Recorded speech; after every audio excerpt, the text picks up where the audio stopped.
Isikhathi eside ngiloke ngingafuni ukugonyuluka ngalento.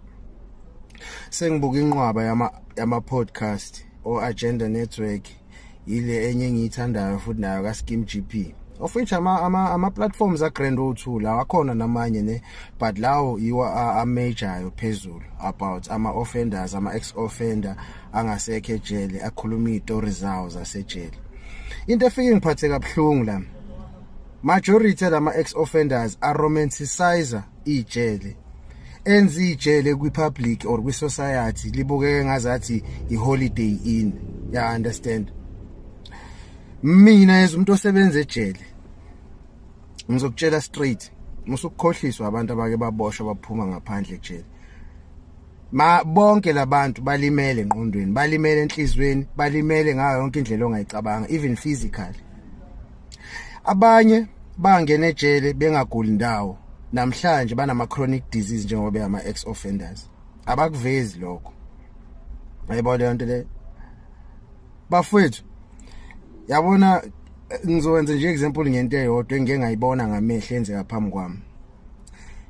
Like siyenzeke ihlandleni ngiphathi nje ngizochaza kule instance eyodwa. Mina ukuba aware kwami nge-anal cancer, ngibe aware nge-anal cancer sengisebenza e-correctional services. And now uma usebenzisa ingqondo, most likely yini into engakhoza ukuthi umuntu abe ne-anal cancer. Ayibona leyo nto. Lapha engqeni abafowethu baphenduka abafazi. Ya understand? Endakalalo umuntu oyedwa. Enye into kumele uyazi. Ingakho bengeke bavuma ukuthi bake balalwe, bayalazi iqiniso. Akalalwanga umuntu oyedwa. Yayizwa leyo nto le.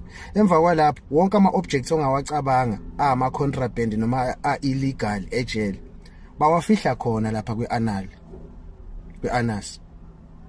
Yabo? Kungaba ifone iyangena lapha kule yambobo. Ngoku like iboshwe zayifaka ifone engqeni ihlala esiswini. Immese, ama drugs, yonke into ongayicabanga bayayifaka engqeni, bathi ukapha ngolimi lasejele.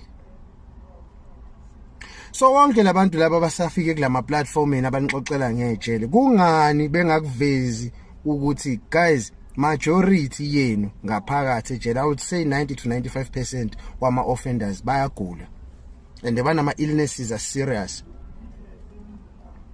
Ngikhuluma ngento engiyaziyo, ngikhuluma ngento engiyiphila almost every day, umsebenzi wami lo ngikhuluma ngawo.